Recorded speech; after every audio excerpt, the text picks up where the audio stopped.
So I know here on the Sports Cubicle, we've been concentrating on what's been going on in the United Center on the hardwood. We had a draft, we have free agency, a lot of craziness with the team that ended up in the Eastern Conference playoffs. But that isn't the only residence that is happening at the United Center that's had a couple of big days. We want to know your thoughts on everything that's happening in Chicago here on the Sports Cubicle with Dan Marver, Devin Tingle, Paul Chivari, and myself, Mike Mercado. Make sure you're following us on Twitter at Sports Cubicle TV. And Devin, there has been a lot of crazy news for the Blackhawks, one of the original teams in this great sport. What's going on? Well, let's see. There's a lot. We got a new head coach, new GM, and I got a strange feeling before the season, we may get rid of some of our fan favorites, and during the season, we may have to get rid of another fan favorite here. And I couldn't think of anyone better than to bring on the co-founder of The-Rink.com and one of the hosts of the Chicago Blackhawks Rinkcast, Jeff Osborne. Jeff, welcome to the show. Thanks for having me, guys. Glad to be here. So Jeff, before we get into the craziness, and Dev has been putting these notes together, Paulie's doing all the research. I just needed to get your thoughts before we get into the Blackhawks, what's going on with the new front office, the new coaching staff, and kind of the change of the organization. We just saw Lord Stanley find a new home, an old home, but a new home nonetheless. The zombies, the vampires, the monsters that are the Tampa Bay Lightning's finally found a foe that was able to kind of beat them in their own game in a lot of different facets in Colorado. Before we get into the local stuff here in Chicago, your thoughts of the Stanley Cup and how that all kind of came together and Tampa finally finding a kryptonite in the Avalanche. Well, I mean, Tampa and Colorado, they're both great teams.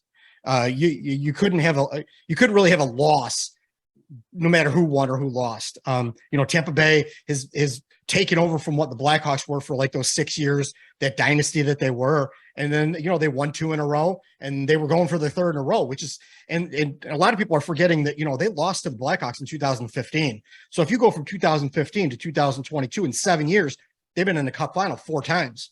So, that's pretty good. So even if they won, that's not, I don't know a lot of people that would have been like, yeah, that's a huge upset.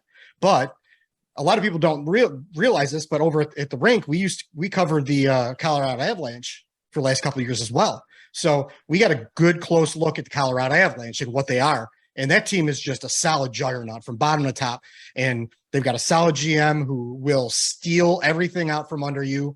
They've got a great staff that can draft and develop. You got people like Cale Makar that they drafted and things like that. And then you've got the big trades that they've made, like Matt Duchene, get rid of him and getting assets for that. Like they've pulled all the right strings, kind of like what you might say that Dale Talon did before Stan Bowman stepped in, where he kind of pulled a bunch of the right strings.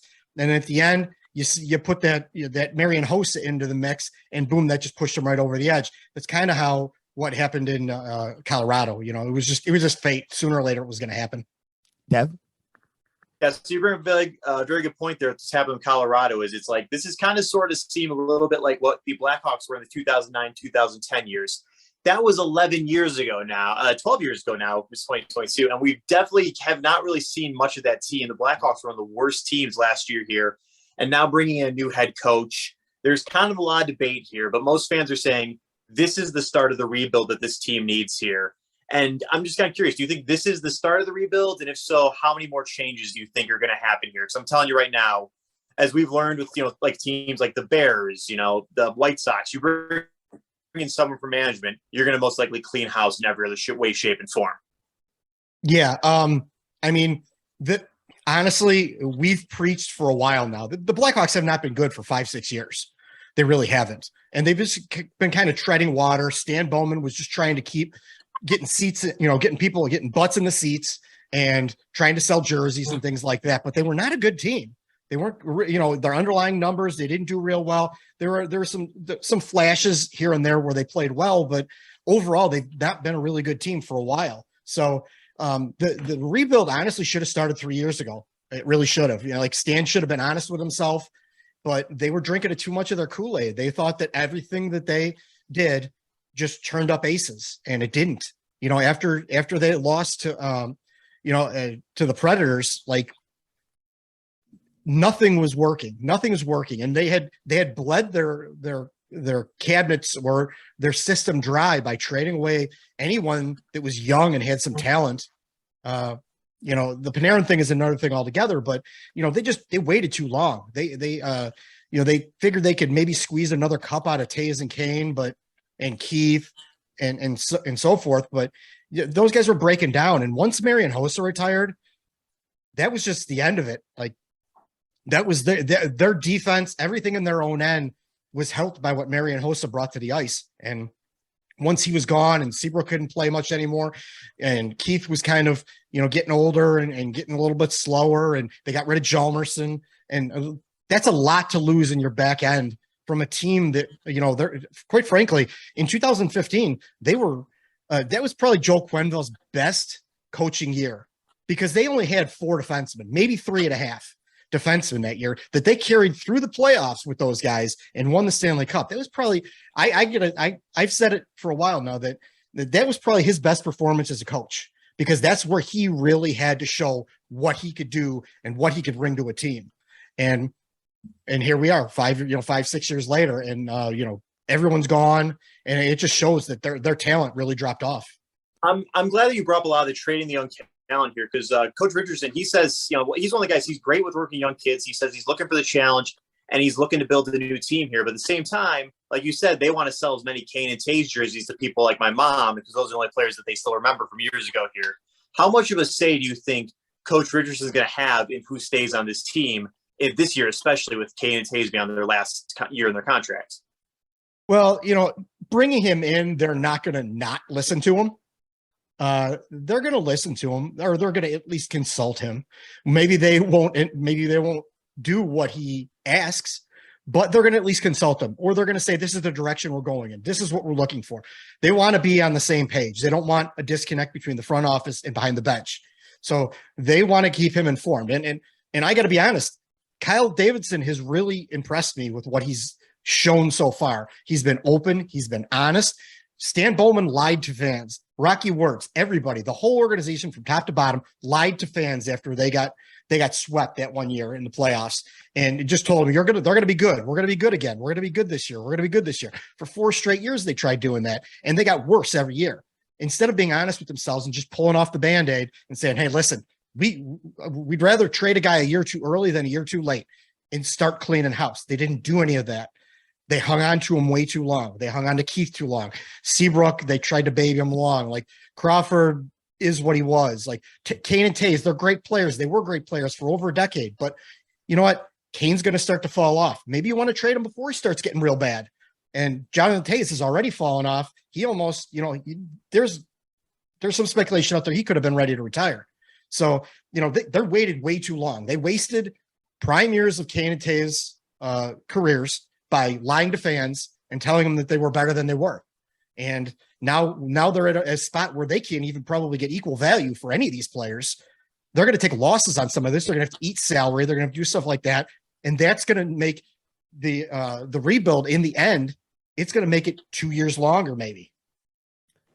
Jeff Osborne joining us today from The-Rink.com and all the other amazing work that he's doing on the website with the team. We are talking about the NHL, the new look for the Chicago Blackhawks in the future for this organization. Paulie, what do you got? Well, we were talking about Colorado winning this year and with them being a Central Division rival of the Blackhawks and Colorado being a really good team too, a President's Trophy winner of the Stanley Cup as well. When you look back at the last Western Conference champion, another Central Division rival, St. Louis Blues 3 years ago, what kind of pressure does that put on a struggling organization like the Blackhawks, seeing division rivals? And I think what even Dallas got in, losing to Tampa during one of the COVID finals as well, with it being such a strong division. And that's not even talking about what's going on the other side of the conference in the Pacific.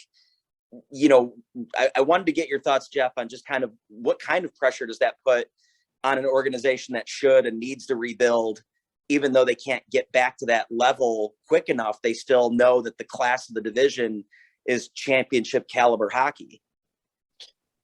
Yeah. That's kind of like where I go back to where I say I'm impressed with what I've seen from Kyle Davidson, because he's tried to be open and honest. He says, we're going to rebuild. We're going to be bad for a little bit. It's going to hurt for a little bit. Kind of what you saw out of the New York Rangers, where they just came out to people and said, hey, listen, we have to get better. And the only way we're going to get better is by breaking down the old walls and building up our new walls. And that's kind of what Kyle David said. I think he's taken a page out of that book. Now, do we know exactly what he's going to do? No, we don't. He's only been in charge of the team for a short period of time. But what I've seen out of him and what I've heard out of him has been, pretty interesting and pretty positive in my mind, because you sometimes you just, like I said, you have to rip off that Band-Aid. And, and I'm sure you guys are going to get to this about, trading players and things like that. But like, sometimes you just got to make those hard decisions. That's what being a GM in a major sport is. You got to make these hard decisions. There's players you got to let go that may be fan favorites, but in the long term, that's going to make your team that much better down the road than maybe adding 3 or 4 wins this year when they're going to be a bad team. They might as well just tank. The draft next year is going to be good. Like, just suck it up, have as much fun as you can. Understand they're not probably going to win a lot of games, but we could try to go out there and have a little fun and enjoy it. If you're honest with fans, I think fans are smart enough nowadays that if you're honest with them, they will accept that and they will be along for the ride. But when you lie to them and you lie to them and you lie to them and you lie to them, then they start to distrust you. And that's what you got with Stan Bowman and that whole front office and Rocky and them. We're going to be good. We're going to be good. We're going to be good. Well, what's happened? They've gotten worse every year. And some people who actually pay attention close enough realize that they were not going to be good. And here we are, the prophecy fulfilled itself. Well, okay. So the prophecy fulfilling itself is a team, the 3 Stanley Cups, and all of them had an interesting season to them, interesting stories, interesting ways to win the whole dang thing. But how much has the league changed since the Blackhawks were in their last Stanley Cup? How much has the league changed since Jonathan Toews and Patrick Kanes and Seabrook and Duncan Keith and all these stalwarts were the main guys in the NHL? How much has the league itself, the strategy, the way it's played, the speed, the size, how much has it changed that this new regime is going to have to not only change the roster, but change the philosophy and the way, like you said, smart fans in Chicago have seen a lot of rebuilds, have been learning what a rebuild is. How much is that going to be a difference when we do see the next great Blackhawks team? How much is the change going to be? I don't know. I think sometimes that it's overrated when people say that the league has changed. It's always going to change. It's always going to evolve. Rules are going to change. The way things are going to happen. Players generally are smaller than they were 10, 20 years ago, but they're faster. But that doesn't mean that there's not a physical game out there. If you watch how the games are played in the playoffs, they're tough physical games. That doesn't necessarily mean that you need to have a guy who's 6'9" and weighs 250 pounds, because he's probably not going to be able to move in this NHL and people are going to blow right by him. What you have to have is physical players that are bigger relative to what the players are in the NHL right now. So you have, players that are 6'3", 6'4", 220 pounds rather than 6'9", 250 pounds. Like a Dustin Byfuglien nowadays, as much of a freak of a nature as he was in his day, right now he'd be having trouble. Like, even if he was in his prime, because he just wasn't fast enough to keep up with some of like Connor McDavid, Nathan McKinnon. You get these speed burners who will blow by you in 3 steps. They will be right around you. People like that would be hurting nowadays. So it's getting slightly smaller, but I think sometimes people overestimate how much the game has really changed. At the core of the game, it's a physical game in the playoffs. It's a less physical game in the regular season. And that's where the difference is, the most of the differences. But I don't think it's going to be that much different, to be honest with you. Before we get to the fun stuff with Dev and Paul about the future and trades, I want to stay in what was this past season. And that was all the news about Kyle Beach, Joe Quenneville, the front office, and the impact, not only in the sport, this affected the Florida Panthers, a team that we saw that was one of the best teams in the entire league, and how they bounced out in the playoffs thanks to Tampa Bay. But how much did that really impact this team on the ice? I mean, there was a lot of guys there that were there from the beginning when the scandal started to this point right now. Do you think it really made an impact on the game that was being played on the rink and that was being coached at the time? How big of an impact was that entire controversy? It definitely affected the Chicago Blackhawks.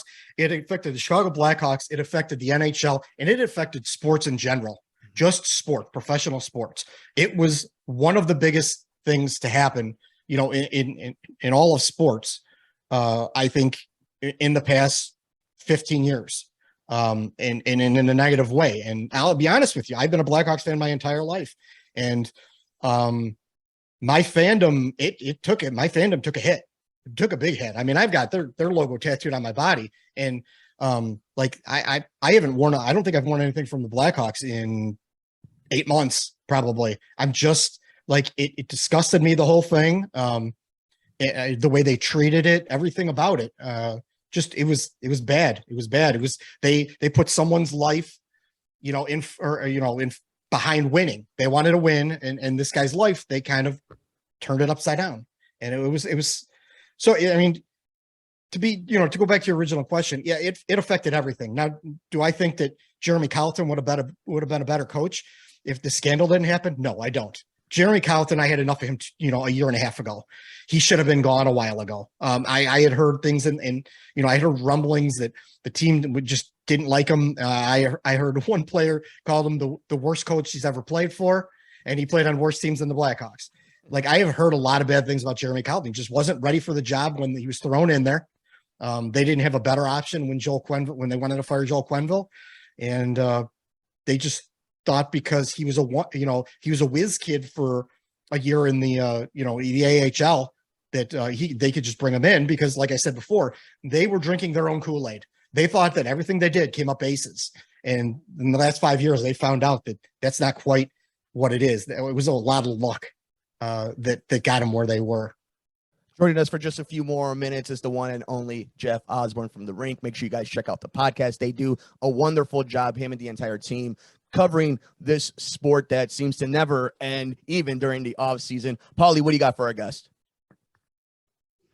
Well, with this being Luke Richardson's first NHL head coaching job, you talk about how Colleton just kind of didn't really have the resume when he came in, and Richardson definitely does have that resume. He's been an assistant coach in the NHL for a long time, worked under Claude Julien. He had a good connection with the Ottawa Senators until they basically didn't want to hire him to be head coach. It seems like he's been gunning for an opportunity like this, despite the fact that maybe he doesn't have the best roster to work with in the initial go of it.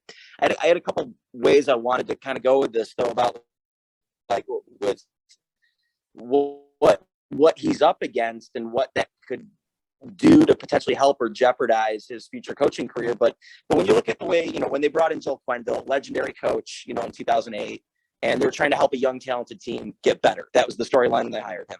When they fired Quenneville to bring in Colleton, it was more of a guy that was in the system with the Ice Hogs, developing the young talent, trying to keep the pipeline going. What would be Luke Richardson's storyline for this hire? Where does he kind of fit in for the organization when you compare it to the last two coaching hires? Yeah, I would really liken Luke Richardson, that hire, to what Dennis Savard was before Joel Quenneville. This is the guy that's going to get him through the pain, or at least they're going to try to get him through the pain. I don't know that Luke Richardson is going to be the coach of the Chicago Blackhawks when they're actually good again.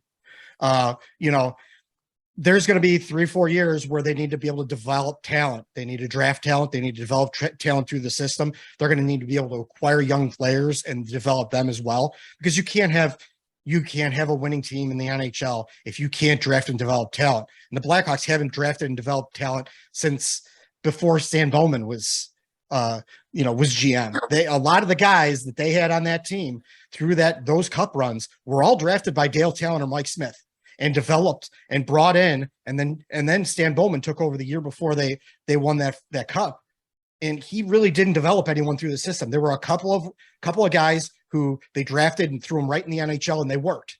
Everybody else that needed to be developed, they didn't develop them. They ended up giving up on them after a couple of years and then trading them away. So they need to be able to draft these people, develop them. And I think that's what they're coming from with this guy, that he can work with young players. I thought maybe Derek King could too, because he seemed to connect with the younger players. I don't really think, and I've been saying this for a while, I really don't think that it mattered who they really there wasn't a whole lot of bad choices for coach now because he's like the sacrificial lamb. Is it important to you though that was it important to you though that Richardson's not a previous Blackhawks guy, totally outside of the organization hire, whereas King would have just been kind of a continuation of Colleton, but maybe a better than Colleton sort of guy?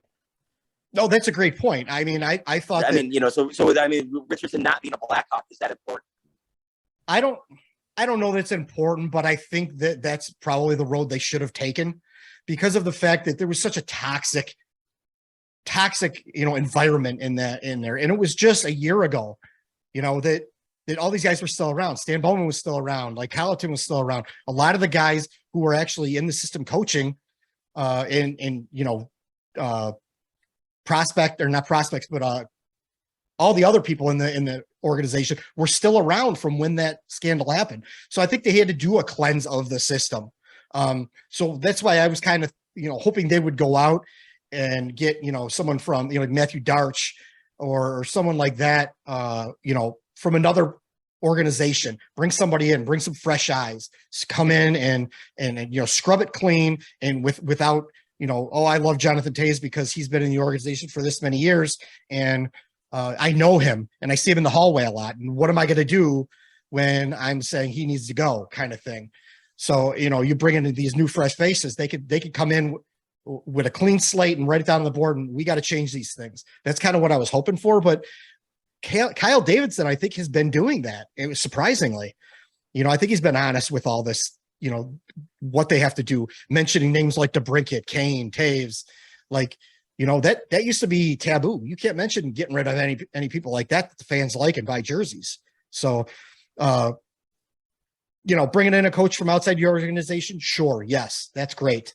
I don't think, if they weren't going to keep King, I don't think there was anyone else in the organization you had.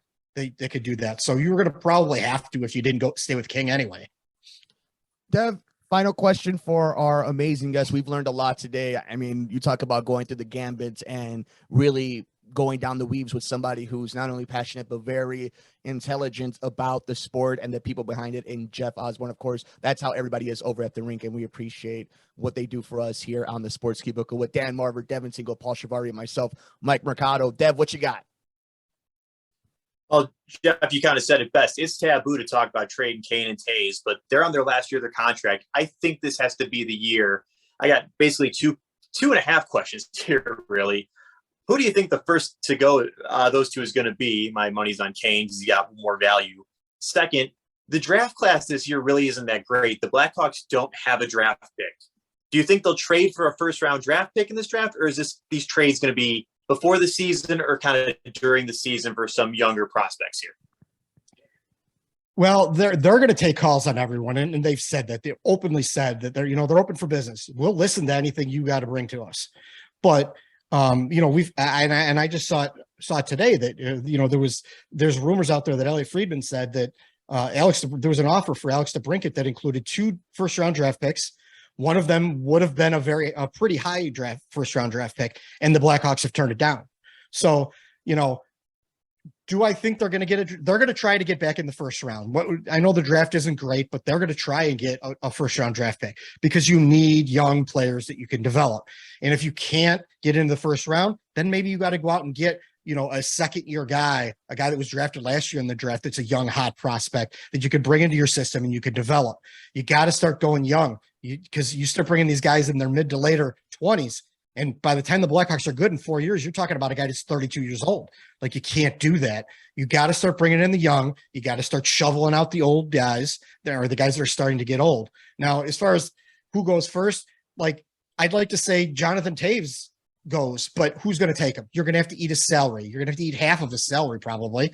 Patrick Kane, I mean, he's got the resume and he still plays at a high level, but not a lot of teams can take on a $10.5 million cap hit. You're going to have to eat some of his salary. And then that's going to then take down what you can actually acquire back, because you're going to take a hit on some of that because you're eating salary. And they're going to say, well, this guy's the diminishing asset and he's up at the end of the year. So you might see Patrick Kane go like at the trade deadline. Now, will anyone want Jonathan Toews? I don't know. I don't know. I'm hearing that, like, and I'm just throwing this out there. I thought of this the other day when I was listening on the radio that, the Bruins are really taking a hit at their center ice position. And would they want to take a hit, a swing at bringing Jonathan Toews in for a year to help solidify some of their, center ice depth? I don't know. Maybe. Wow. I'm going to think that the first person that people are asking for, though, Alex DeBrincat. He's 24 years old. He's cost controlled. He's got a reasonable salary for at least the next couple of years. He's pretty much a bona fide 35 to 40 goal scorer. So I'm thinking when a GM's calling, Kyle Davidson, the first thing is what do you want for Alex DeBrincat? That's what I'm thinking. Whether he goes or not, I don't know. It seems like he's being wise about these offers. He's not going to just jump at it, kind of like we did with Brandon Hagel. The Tampa Bay way overpaid for Brandon Hagel, and that's what they would have to do to get Alex DeBrincat. If you hang on to Alex DeBrincat, that's cool. All right, fine. You can't get an offer that you want. All right, I get it. But if you do get that offer that blows you out of the water, you need to pull that trigger yesterday.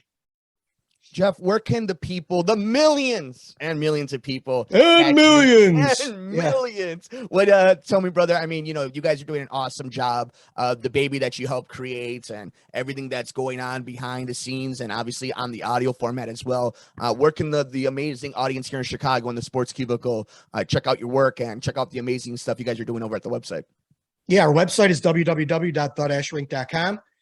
We're covering the Blackhawks. I covered the Seattle Kraken last year for a while. I took a year off, and but I'm back this year. We'll be writing a little bit less, but we're doing podcasting and video casting a little bit more. The Chicago Blackhawks Rinkcast. I'm actually going to be starting a new podcast too, called The Net Perspective, with a friend of mine who's a goaltender. We're both goaltenders.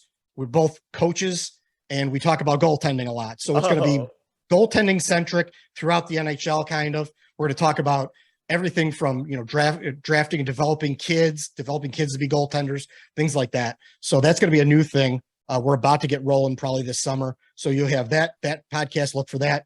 You could follow us on the Twitter machine at The Rink Official. And I'm at Puck and Hostel on Twitter. And you could follow us on all those places. Jeff, you are awesome. The team is awesome. I want you to know that Devin and Paul, who had to leave a little earlier, we want to thank you so much. I mean, you talk about talking to three dummies and making us seem a little bit smarter about the sport that we love on the ice. We really appreciate it. Any final words for your people here in Chicago? Just hang in there, man. Hang in there. It's gonna be rough for a little bit, but I think in the end, they're at least taking the right steps in the beginning, and we'll see what happens.